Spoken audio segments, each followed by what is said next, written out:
Hello, everybody. Stu Smith going live. Hope you are doing well. We are here on a Wednesday, hump day. Don't usually do it on a Wednesday, but making up for missing Monday. So today is our normal Tuesday show, which would be CSS Critiques, which I have a few ready to go. But first, let's talk a little bit about the title of this show is Getting Started with Training. So I'm in the middle of writing a new program right now. It's going to be for over 50.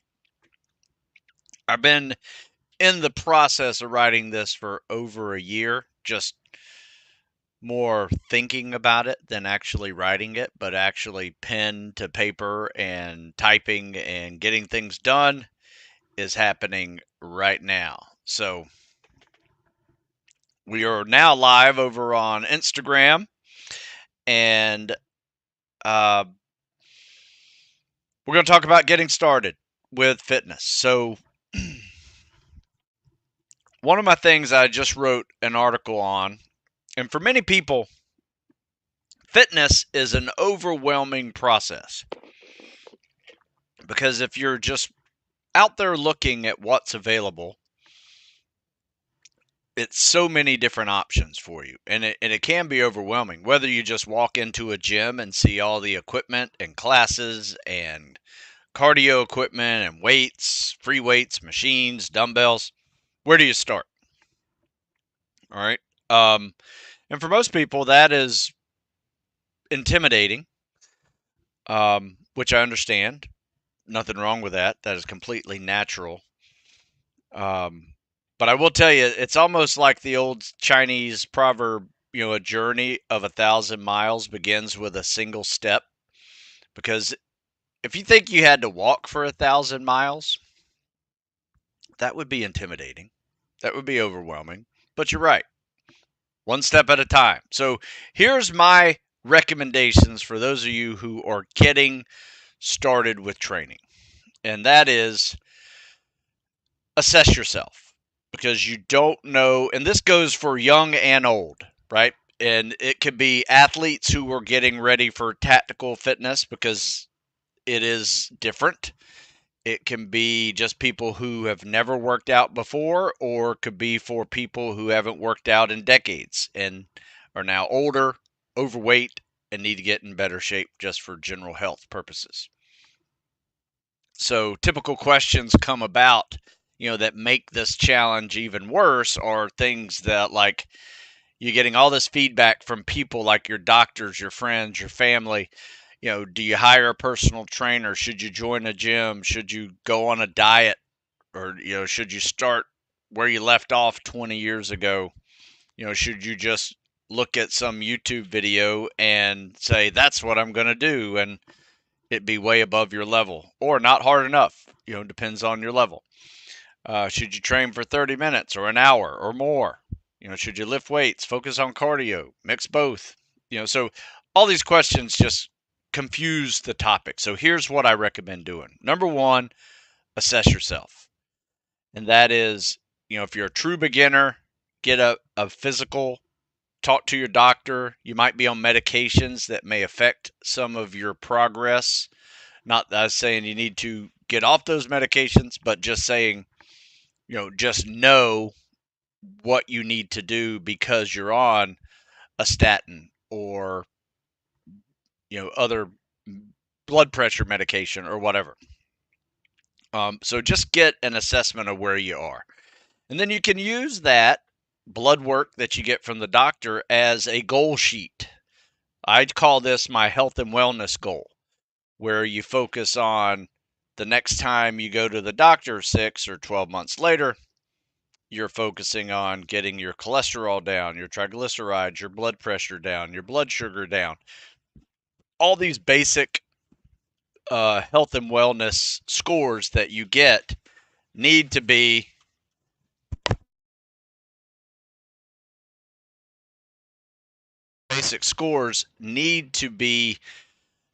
in a green zone, not a red zone, right?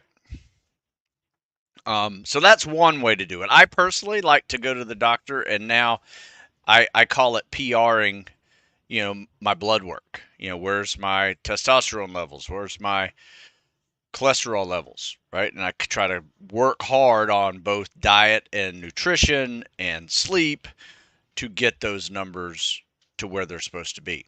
The other goal, which I really like probably more than any, because that's kind of one of those arbitrary goals. The health and wellness goal is not easily seen until you get your blood work numbers. But the performance goal is one of those that can be almost immediately felt and seen, um, within a few weeks, right? You may feel better, when you start exercising. You may be able to walk faster, run faster, swim faster, do more. You might be able to do more push-ups or get your first pull-up. All of these are great markers of your performance improving. But the neat thing about setting up a performance goal is it almost subconsciously helps you with so many other uh, health and wellness activities. And what I mean by that is because you have a performance goal and you work out at 6 a.m., you're going to make a decision to go to sleep earlier. You're going to eat better because you know you need to recover from that workout with good carbs and proteins and fats. And you're going to eat better at dinner because that's going to fuel you for the next morning's workout. You're going to hydrate. You're probably going to get electrolytes. You're going to realize these things matter in your performance goal so much, that you start making good choices habitually. And then that turns into discipline. Next thing you know, you're working out even when you don't feel like it. And that is a life changing moment for many of us, when you're just doing it because you have created such a hard set habit that it's difficult to break. And that's where you want to go. That's the evolution of this. But my advice is just get started and get started with something easy. It doesn't have to be anything more difficult than walking and stretching. Some calisthenics, throw some dumbbells in there. Very basic. If you're looking for a basic set rep routine, just try 3 sets of 10 overhead press with dumbbells, 3 sets of 10 of push-ups, 3 sets of 10 of squats with dumbbells in your hands. All of these are going to be fine ways to just add some movement to your life, especially if you do zero amount of movement. Your number one goal is, if you do zero, your number one goal is to quit sitting all day, and just move.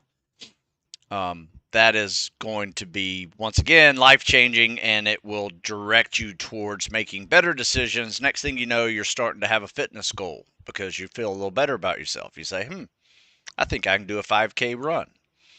I think, if I lose 15 more pounds, I can probably get my first pull-up ever in my life.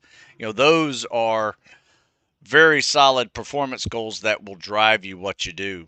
But I will also tell you this, if you haven't worked out in a very long time, adding mobility days is going to help you tremendously because it is kind of a placeholder workout where um, you're not doing anything difficult, but you're doing something that is needed.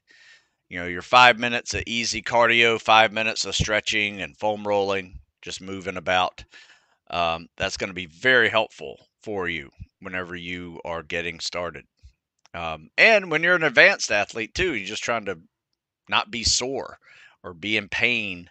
I find at 55, my mobility days are helping me so much just to leave the gym and not feel any aches or pains and feel like I did something both cardiovascularly and joint and muscular wise. Um, all right. So it looks like we got a whole bunch of questions coming in. Um,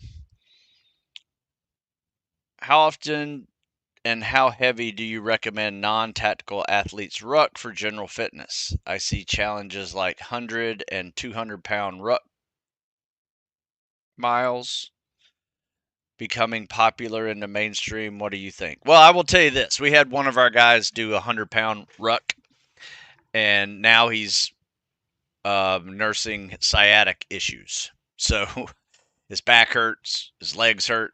Now he's trying to work out sciatic nerve damage. I don't know how long that's going to last, but it's been a couple of months now. So I'm not a big fan personally of those kind of challenges. Um, my advice is do something that's actually practical, right? Carrying 20 to 50 pounds is pretty practical, right? If you had to load up a lot of stuff in a backpack and move it, that is a logical amount of weight to be able to move from A to B. Whether you're camping or just got all your stuff in your car and you got to walk it 10 miles to get home, that's one way to do it. So that's what I would do. I would go further distance, lighter weight versus heavier distance, less, or heavier weight, less distance. But, if you feel strong enough and you've done some adequate weight training, that 100-pound ruck is not going to be horrible for you. Now, if you weigh 100 pounds, it would suck. A 200-pound guy probably not going to have an issue with a 100-pound ruck for short distances. But I wouldn't run it fast. That's some people are doing that for time. I don't recommend that. But it's a great way to lose weight. It's definitely harder than walking. You will burn more calories rucking than you will walking. So, in fact, this ageless athlete workout I'm working on right now is we'll have some load bearing rucking in it as well. So, good question. But it really comes up to your preferences. I'm going to pull up some videos here, see if I can find which ones I sent myself. Oh, yeah, I sent several. Good. Couple more questions, though. Who's the oldest person to ever go through SEAL training? Someone said someone in their 40s made it. I don't know about 40s, but I do know a friend of mine, firsthand, he graduated at 38. So maybe there was a 40-year-old guy, but yeah, he made it through at 38. And still does Ironman triathlons after 20 years of being in the military. So pretty hardcore dude. And he's little. He's like 150 pounds. I heard paratroopers do a tap test. What does that involve? Are you talking about the RTAP? No, probably not. Let me see. RTAP, Ranger test. Let me see. No, there's an RPA. There's an RPAT. You talking about like a tactical athlete program? I'll be honest with you.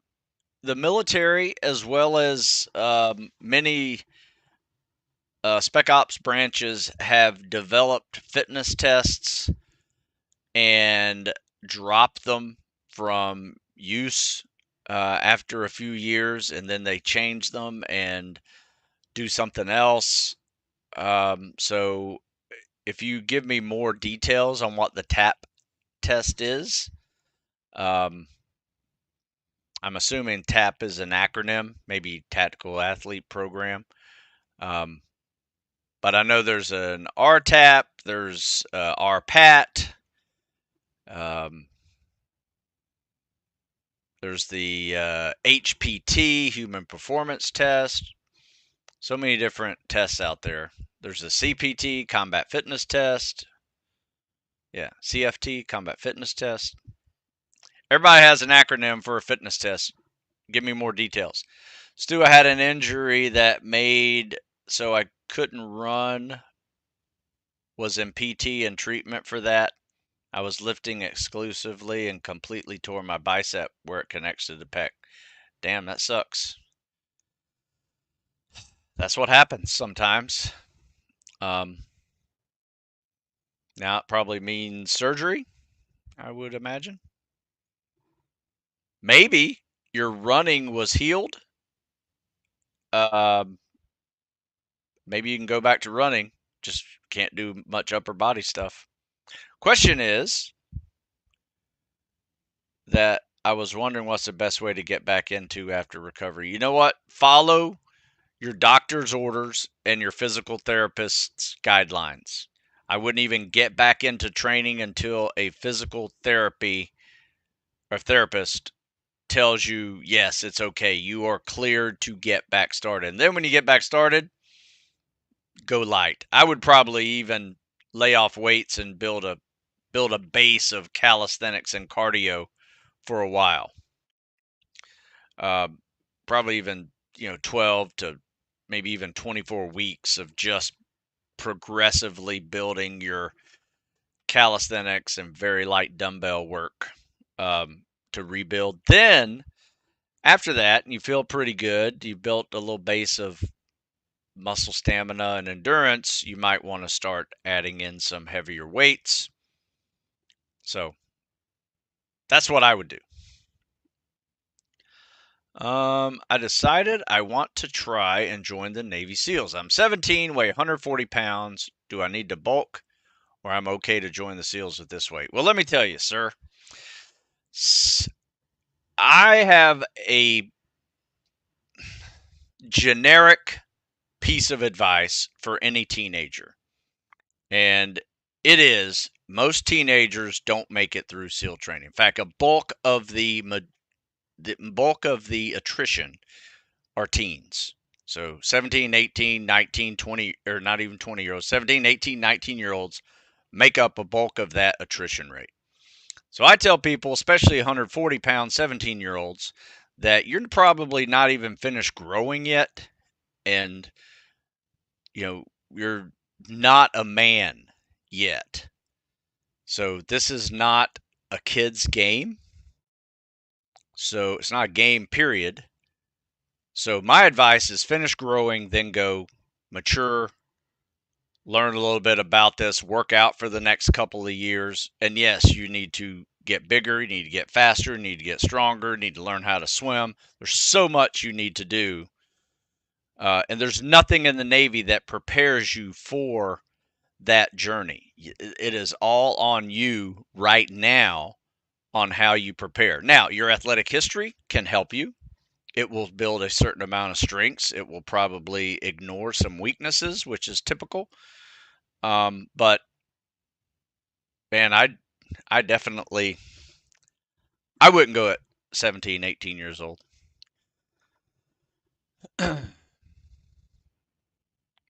Go take an EMT course.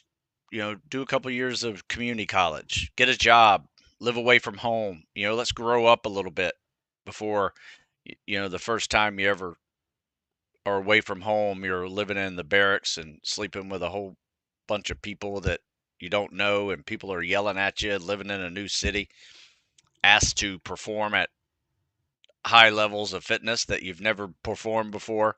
It is the recipe for failure. So grow up and take some time. There's no reason why you need to be there at 18 years old. Like I said, there's somebody that graduated buds at 38. So you got this, instead of this small window of 18, 19 years old, like most people think that's when to go, actually go probably like 22, 23 years old. But that is my advice. And in my opinion, any tips on being comfortable on doing static breath holds underwater? You know what? It's just takes time. Takes time and practice. My advice is this: do swim workouts and try to catch your breath with bottom bounces. Because I will tell you, something that is very challenging is being winded every couple hundred yards of swimming, and then being winded and trying to exhale to get down to the bottom and do bottom bounces. And now regulate your breathing with an inhale when you're up, exhale to get down, bounce off the bottom, inhale, exhale, inhale, exhale. You'll see it's very challenging at first, then it starts getting easier. Once you start getting easier, it gets that a little better for you. That is a great way to start adding on other things like swimming underwater and floating and other drown proofing drills that you can simulate on your own. Is there a specific way to train for the cold? No. I mean, we train outside year round. We're in the cold, below 30s, sometimes below 20s, getting after it. You just dress warm. That's the specific way you train for the cold is 1, be in the cold, and 2, dress warm. All right, one more question, we'll move on. I heard French Foreign Legion paratroopers do it.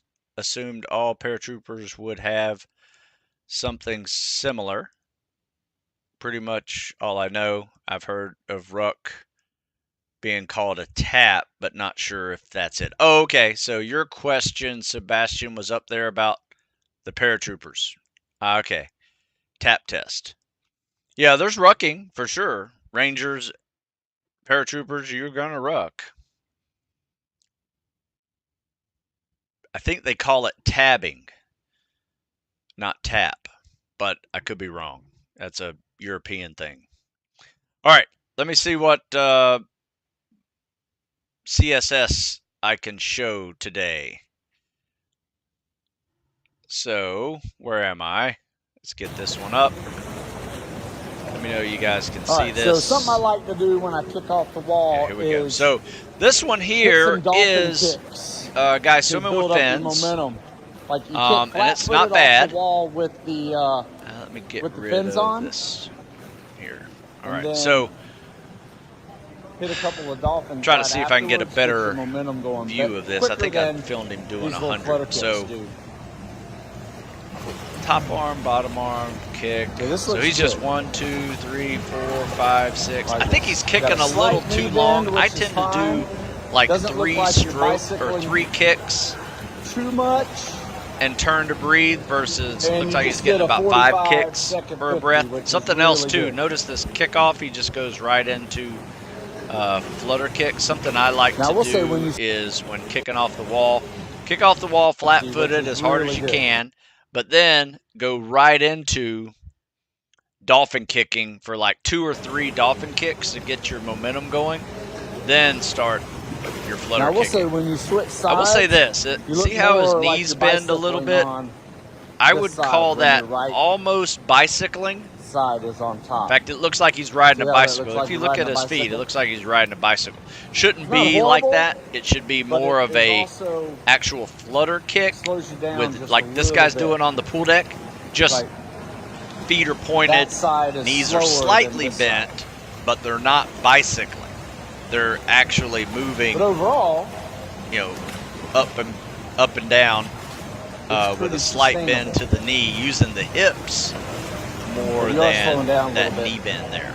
A lot of times this occurs when people are getting tired swimming with fins. I think he's probably like in that 1,500 meter zone right now. So his ankles are probably tired. So this is what happens when you lose some. You don't have ankle mobility yet to actually swim pain-free with those scuba fins. So there's a lot to it.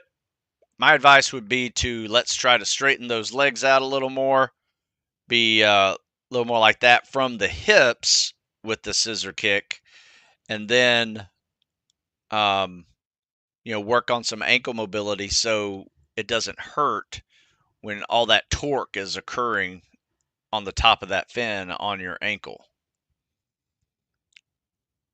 How often did you get to work with Air Force PJs? I did not work much with them back in my day.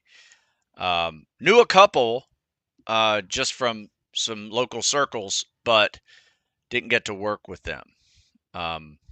Nowadays, they augment into various Spec Ops units as their corpsman, extraction specialist, their combat medic. Let's see. Stu, if you were to do it all again, what would you do different? Same branch, same years of service, same workouts, same college? Yes, all of them. I'd do the same. I'd probably take it a little more seriously than I did when I was 18 years old. But that's just being stupid and learning. I did everything I could in high school to get to the Naval Academy. I never once thought about how I'm going to get through it. And it took me a good 2 years to get my stuff together to really start becoming a better student, better military member, and better Spec Ops candidate. It took me a really long time to be that part. So I would just be a little more focused, probably not drink as much when I was younger. Just because, in hindsight, yeah, it was fun, but it wasn't helping me. Probably hurt me more than anything. But yeah, same branch, years of service. Yeah. Good morning, sir. I've been older longer than I've been younger. You and me both. What kinds of annual blood work panels do you do at assess any biomarkers? I just do the basics plus hormone screen. Just get to see where my hormones are as well as my blood work numbers, from triglycerides, cholesterols, potassium, all of that stuff that is a normal physical plus hormone levels. Mr. Moore says his my mobility saved his day for treading for sure. Yeah, I remember. Mobility does help you with treading. I promise you that. Yeah, in fact, that is how I sell my old man mobility needs. Because I tell you, at 45, I thought I was done running, and then I started adding mobility days, and now 10 years later, I'm running and ran 4 today, ran 6 yesterday. Pain-free. And that helped a lot, but it also helps you with better streamline with your shoulders for swimming, gliding. It also helps you with better hip, knee, and ankle mobility for kicking, egg beater kicking, breaststroke kicking, scissor kicking even. Scissor kicking with big fins, that ankle mobility is important. Also helps you with shin splints. Ankle mobility is also tied into shin splints. You have tight ankles, might have shin splints if you run too much.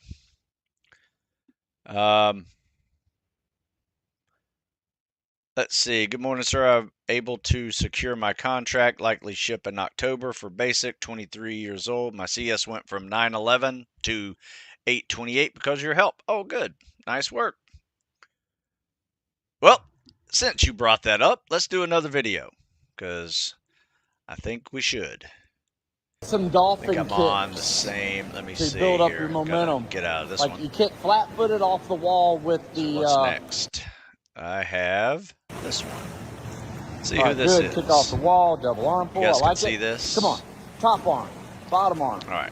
Good All right. So first time bit? swimmer with us. So I want you to. So he taught himself the CSS, and if you can see, inhale with the bottom arm. What I liked Stay about this from the start, and let me just show you this from the start again. If you notice, what I really like. Right, good streamline. Like I really like that streamline. It just kind of fell apart a little bit after that. Like good body position. I was real happy to see. Top arm, bottom arm, and just pops his head up too much. Got a little extra movement in the feet. He's a little loosey-goosey with his recovery. See how his arms are like 6 inches away from his torso. Keep your hands touching your torso during this. And so you need to turn your head to breathe, not pop it up to breathe. See what happens. So you get all that looks really good. You notice every time he goes vertical to breathe, he quits moving horizontally. So that big is one bottom arm reason pull? why Don't you throw don't that big want bottom to arm pull all the pop way up to down and breathe. roll over on You your want belly to during it, because it just makes turn your to breathe. So breathing think of awkward, yourself like a doing screwdriver breath turning to versus breathe versus a freestyle breath. seesaw turning to breathe, All right, or good. popping Kick up off to the breathe. wall, double Does arm that make pull. I like sense? it. Come on, top arm. So let's watch it bottom again. arm. So Kid as you can glide. see See how you here, pop I your don't head up a like little bit? the. So I want you to turn. In fact, you see the your guy head swimming with next the to him, top swimming arm. freestyle. Inhale with the bottom. That's so I how want you turn to breathe your with head with the top CSS. Arm. Inhale with the Notice bottom arm. that right there. See Stay that? on your side Right there. Oh, man, whenever why you can't I stop breathe. it? Don't roll over top arm. All right, I'm gonna do it Inhale this with time. the bottom arm. Turn to breathe. All right, so notice he is turning to breathe his freestyle. Stay on And your that side is the exact same turn to breathe that whenever needs you to be breathe. for the Don't roll over CSS. on His your belly. problem is he's over on his stomach too much. Looks like he's breathing like he's doing breaststroke Try it again on this versus side. breathing like he's doing So freestyle. all that looks really So good. it's a until freestyle right breath you pop your head up. with So an underwater recovery, very similar to see that big breaststroke. bottom arm pull? But you don't throw want to that big breathe like bottom you're doing arm pull all the breaststroke. way down and roll. Does that make sense? All right, let's see what we have next here. I think I got another one dialed up, ready to go. Not sure who this one is. Let me share this. All right. So here we go. I like the kick. That back kick does a really good whip. Make this a little bigger, see what's going on here. So we kick off the wall. A little sideways kick off the wall. Nothing wrong with that. If you like being on your side, stay on your side. Top arm, bottom arm. Kick, hold the glide. I like this. Top, bottom, scissor kick. Good. Nice. I like the kick. That back. Now, if you notice, he just stays on his side, but he's not plowing the surface with that top arm. So there's really no need for him to roll over on his belly. I purposely like to roll over on my belly a little bit, and it keeps my top shoulder from plowing the surface. He's got a tight recovery. See how his arms come up close to his body? Can't even see them flailing away from his body. No, this is really good. 2 Mississippi pull. Top arm, bottom arm, just a little kick, bit. 1 Mississippi, 2 Mississippi, pull. It's good. That's good. Yeah, that looks good. No need to look forward, though. Just keep your chin tucked, head down. So that was a 51 second, 50. Not bad. Let's see. I think I have some more that I can share that are on my hard drive. Let me see here. I'm going to pull this one up for next time. Take some questions here. Should we email or DM your CSS videos? Either one. Most people DM me the videos, and I can just share them on my Instagram page. Some people like to email me, stu@stewsmith.com. So either way is fine. Okay, let's see. Stu, how do you make 11s? Selling $20 workout books and free workouts don't seem like they pay the bills. I sell a lot of books. Seems like you should be a millionaire with your wealth of knowledge. Well, thank you. I do sell a lot of books. I have some online coaching that does well. I have a membership site to what I do. I also write articles for military.com. They pay me, and then I have a consulting gig that I help people with their business as well. So pays the bills. Got 2 kids through college. Saving money. But I tell you what, though, I don't think I'm going to retire. I just like doing this. This is fun. You know, I work in my basement. I have no boss. You know, there's something that's said for that. I got all the time I need. Most people don't have time. Would getting your PADI license and being familiar and comfortable with diving as a civilian be beneficial for the teams? Absolutely. I've been PADI scuba qualified since 13 years old and loved it. Probably why I joined the Navy in the first place. It's because I wanted to scuba dive. Did your recruiter say the pipeline? Oh, somebody's talking to each other. All right, going back to the bicycle kick you talked about in the CSS critique, does the same apply for treading with fins? Straighter legs is preferred over bent knees. Yes, absolutely. Now, that's not perfectly straight, but you want to feel it in the hips and hip flexors, not the thighs and hamstrings like you're pedaling a bicycle. Spec War coordinator said Spec War candidates ship every other month. It's confusing. Talk to recruiter. Oh, yeah, it's about right. Every other month, it's normal. Your friend that was 38. Do you go right to a team as a new guy at 39-40? That must be an experience with guys in their 20s. Yeah, that's the way it works. All right, let's share my screen again. I got some pulled up here. I wanted to show you this one because this one is way too much energy. Okay, not a bad one, just way too much energy. You guys see this? You guys should be able to see this, yeah. All right, kicks off the wall, 2 dolphin kicks, just do 1, no need. So far, so good. So everything looks good to here. Let's see what's going on. Top arm, bottom arm, kick. I like the turn to breathe, but as you can see, there's like, let's see where the glide is. One miss it. Yeah, so there's no glide, and notice when he's gliding, he's throwing these dolphin kick, flutter kick combos in, which will just tire you out. But I'm going to show you somebody here next who's doing even more kicks than this, and you'll be shocked at the amount of kicking this guy does. This is too much kicking. I would say do this. Test your 50 with a scissor kick with no extra kicks and a scissor kick with all of them. I will tell you, with all of them, it took you 51 seconds. So try it without and see what happens. All right. Let me pull up the next one because I was entertained by this one.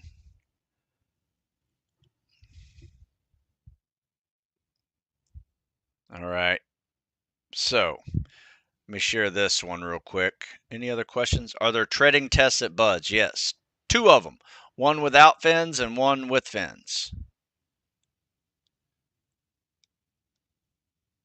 All right. Let me share this one with you guys. You guys ready? All right. Here we go. Kicking off the wall. And tell me if you're not tired after watching this guy swim. So there's a glide.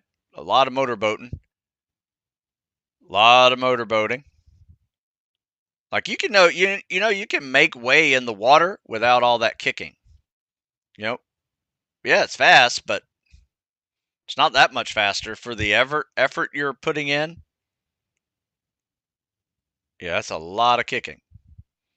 Like if you were to add this up in a 500-yard swim, you're probably going to be doing over 500 flutter kicks, which if you're not careful, it will come back to bite you because now your hip flexors are tired and your sit-ups suck and your legs are tired and your run's going to suck. You probably chewed up a lot of your glycogen and blood sugar by all that extra flutter kicking. So you got to think of big picture here.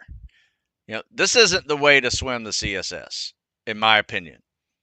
I think this is a waste of energy. The rule of the CSS is it's about efficiency and speed, not inefficiency and speed. So be efficient. You'll be a lot less tired. All right, I think that's it for the CSS critiques. I might have one more, but I'm not sure if it's worthy of sharing because there's too much of a glare on the pool. So remember, if you can't see yourself swim in a video, neither can I. So just be better off sending me something that's a little better. All right, let's see what we got here. No more questions over on Instagram. Aside from physical, could you describe the ideal Spec Ops candidate that all the branches would want to have in their pipeline, other members would want in their own team? That's a good question. The unique thing about Spec Ops candidates is they really do come from a diverse population, right? We had guys that were country boys from North Carolina that just baled hay all day, grew up in Oklahoma on a ranch. We had guys that lived in the inner city in Detroit,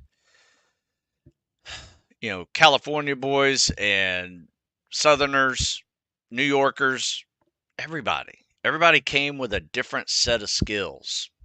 Um, some people could break into cars and hotwire them. Some guys could live off the grid, you know, be perfectly capable of hunting and fishing and living in the woods forever. All those skills came together and really made a unique team, um, a unique team that could just do about anything. With all the training, and you put snipers and you get comms guys and you get medics and you put them all together, it's like everybody's diverse skill set makes the team what it is. So I don't think there's a particularly ideal candidate as far as where they're from and their experiences in life, but it does help to be smart. It doesn't have to be book smart. You can be smart and suck at school. Um, you need to be able to learn new skills quickly. Um, Maybe even learn to pick up languages quickly.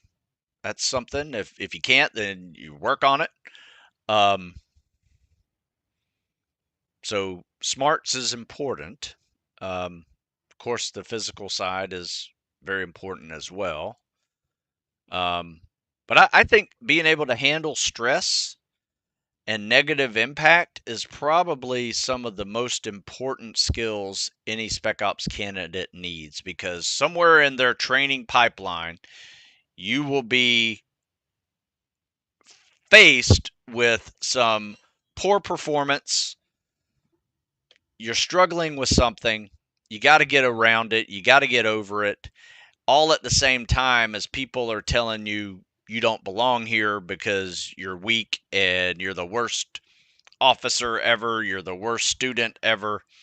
And how do you handle that? How do you bounce back from that and not let it affect you performance wise, or let it affect you to the other angle, right? Instead of it decreasing your ability, have it increase your ability. Sometimes that's some good fuel to never be in that situation again. I remember, there was a time when, they weren't really hurting us physically anymore. They were trying to dig into us mentally. Like, yeah, Smith, you got a girlfriend, wife? Yeah, I used to have a wife. And they just mess with you with little things like that, almost like a good cop, bad cop routine. And then, they would see how you handled, you screw up something, because you obviously will. That's what training's about. And then how do you fix it? And how do you make sure it doesn't happen again? That is also what they want to see. But in the meantime, they're also telling you you're the worst organized group ever, and your class sucks, and your class leaders suck worse, and you're the worst officer ever. So these things are just floating past you, and then eventually you put it all together and you're moving right, you're meeting all the standards, you're getting people there on time or early, and now things are clicking for you. But that's all they want to see. They just want to see you rise to that occasion every time, you know, you fail to meet their standards. They don't want you to repeatedly fail to meet their standards, if that makes any sense. So that's what I've seen over the years. Those make the best candidates. And do you need to be in the best shape to be able to handle that? Yeah, you need to be in shape. You need to be tough. You need to be mentally tough. But the biggest thing is just how you handle stress and move on. Let it fuel you versus let it drain you. Why do guys quit first weeks of buds after working for months and years to prepare for it? Harry, I asked myself the same thing many, many times, because it is hard. but it really hasn't gotten hard yet. I remember going through those first few weeks and people were quitting around me left and right. And I was like, looking at my buddy, I was like, why are people quitting? Right? Hadn't gotten hard yet. So, I mean, it's more than just physical, too. Hearing constant negative feedback's not fun. Being wet and sandy all day is not fun. Being, you know, under a boat and a log's not fun. So, a lot of people don't see the end of the tunnel. So my advice is to just shorten that tunnel. Instead of thinking about this is going to be 6 months until I graduate this, think about it as, well, I only got 2 more weeks and then Hell Week's over. That's kind of like the medium range goal. And then you say, well, only got 2 more hours until lunch and I get to sit down and eat lunch. So that you can make these little micro goals and hit those every day. So, but most people remember me talking about the 17-year-old wanting to go to Buds? That's where most of them are. They quit the first few weeks, just not ready for it, underprepared, immature, just getting crushed by loads of weight because they haven't even finished growing yet. Now, if you're a man child, that's a different story. You're like, we had this one 18-year-old that just is, made it through Hell Week and Buds and SQT. And, he came in with a mustache, 6'2", 210 pounds. He's a full grown man at 18 years old. Then there's another guy who's 18 years old who's a $140, have, maybe 5'5", hadn't even finished growing yet. So finish growing, then go, if you really want to do it right. I tend to have a slight dolphin kick after I kick that I learned from your friend Jeff Nichols. I noticed it helped me swim a little faster, but I don't know if the extra effort is worth it. I can tell you the extra effort isn't worth it unless you're just swimming. If you're just swimming 500 yards, you want to do that fast, sure, add another extra kick or two. But if you're doing calisthenics and running afterwards, it's you're going to have to answer for that extra energy that you just spent in that swim, and at what cost. My advice is swim a 500 without the extra kicks, swim a 500 with, and if it's only a 20-second increase in speed, what is it worth it? It's not. I don't think it is. How many 400 repeats do you recommend doing in a session? Well, we bounce all over the place. We do 6, we do 8. Sometimes we'll do 4, but we'll do 4 800s as well. So we typically, our intervals will go anywhere between 2 and 3 miles of intervals.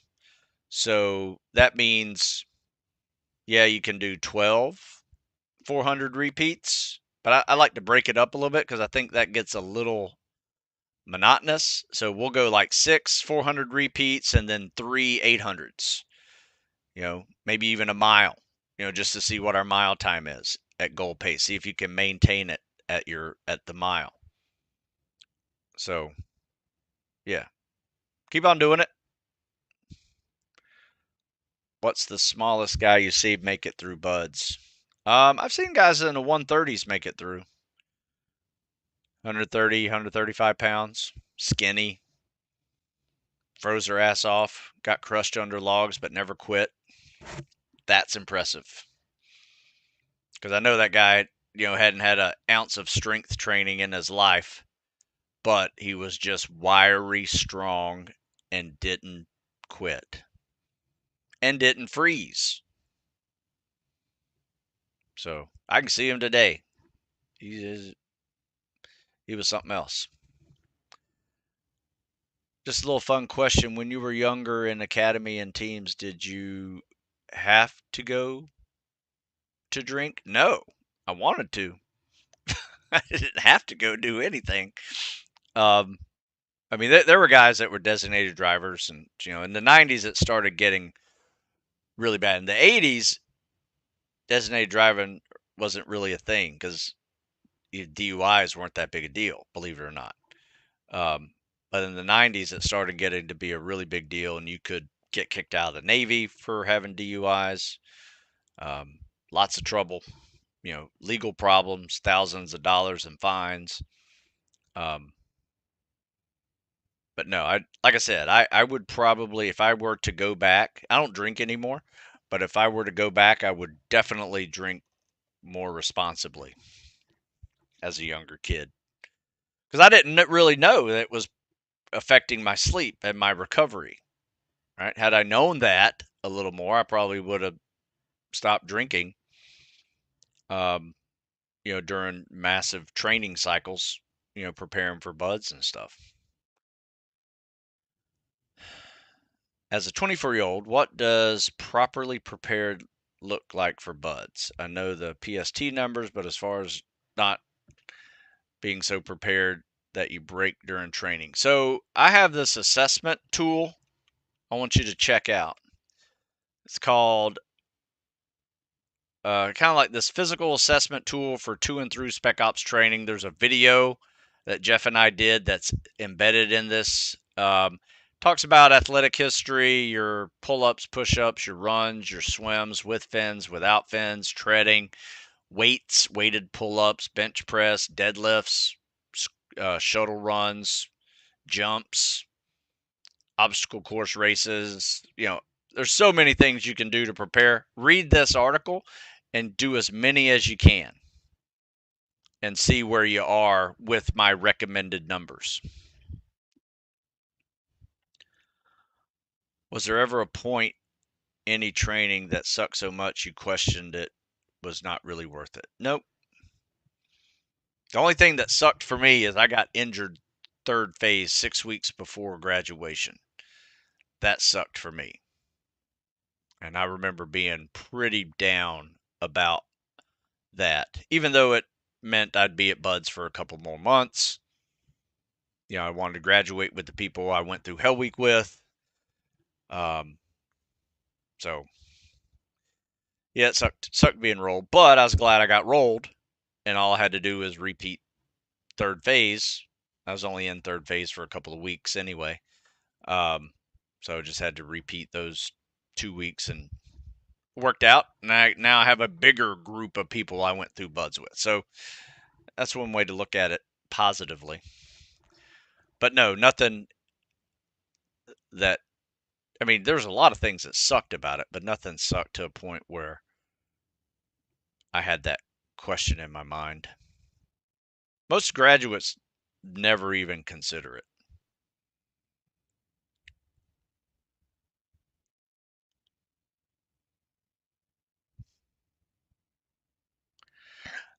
My pool's only 3 feet, 3.5 feet deep, and I'm 6'2". For treading exercises, I've been doing egg beater standing on one leg. You know what I would do? I would just lay on your back and do egg beater, and so treat it kind of like a diagonal swim.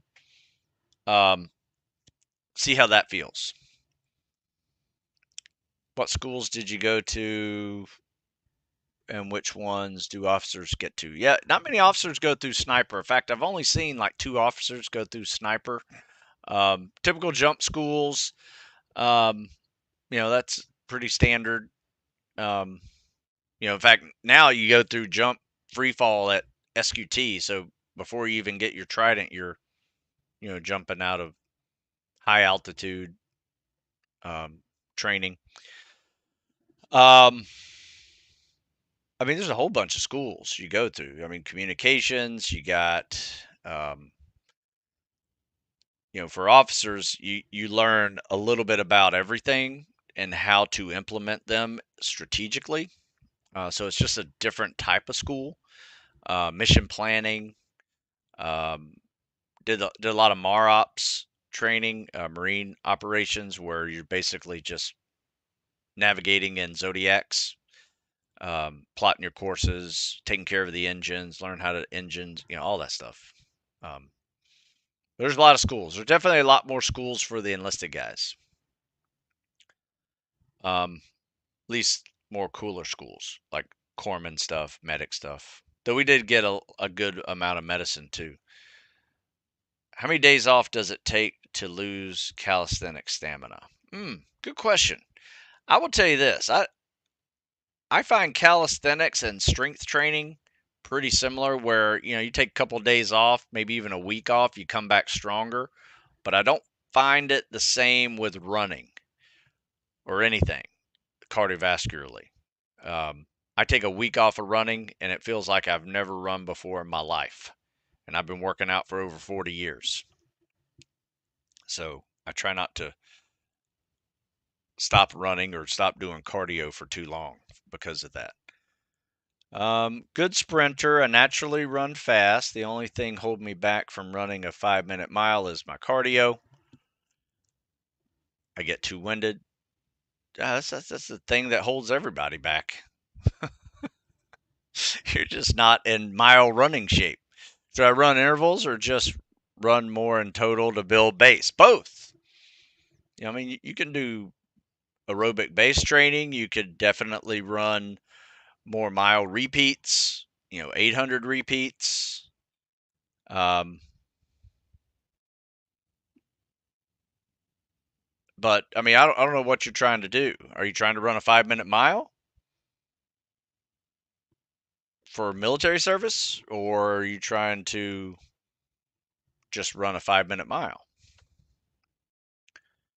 Guess it depends. I would say if you're training for military, you don't need to run a 5-minute mile. I think a 6-minute mile is sufficient for any amount of fitness test running.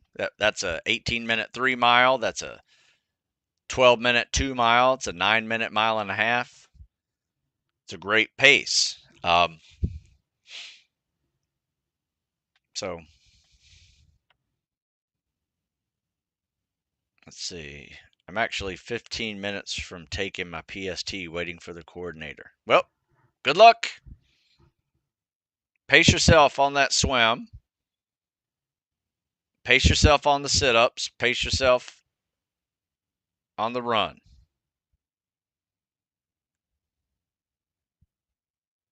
Go get it. How long are JTAC courses? I don't know. Be honest with you. I bet you could Google it. I'm the same way. I lose my swimming conditioning so fast. Some guys keep it for a month. Yeah, I'm so jealous. Yeah, I think if you grew up strength training, you know that you take a week off, you come back stronger. Does not work that way for cardio if you're maybe a former strength guy. But maybe if you grew up an endurance guy, it's the opposite. Like you can maintain your cardio no matter what you do. And, but your strength training, you lose your gains if you don't lift. How was the drown proofing and knot tying in your buds class? You know what? We didn't lose anybody in knot tying, and we lost one guy in drown proofing. So that will tell you it's not as hard as maybe people make it out to be.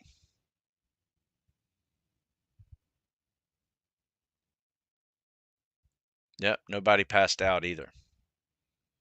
Do you guys implement the Murph CrossFit WOD for you guys? We do the Murph all the time. In fact, we're doing 3 of them this week. We did one Monday as a pyramid. We did a superset today, and we're doing a max rep set on Saturday. So, and the days in between's all cardio. So it's a fun week. What are math tests like at Buds? All right, this is my last one. I got to bail. Math tests like at Buds. Algebra. If you know algebra, you should be able to handle it. It's dive physics. So Boyle's law, Charles' law. If you know those and how to work pressure, volume, and all of that, equations, you'll figure it out. But it's basic algebra, nothing beyond that. All right, so I appreciate you guys watching. If you have not been to stewsmithfitness.com in a while, check it out. There's a whole lot of books. There's some programs in there, online member programs, where that membership program gets weekly emails from me on exactly what we are doing each week. latest articles, latest videos, um, latest workouts of the week that I'm doing with my local Spec Ops candidates, and you can get those every week as long as you signed up. So that's fun, and also it's part of the course too. So I got this new course that's how to get to and through selection. Get a lot of neat benefits from that as well. So, all right, folks, I will see you guys later. I appreciate your time. Until next week, you guys have a good one.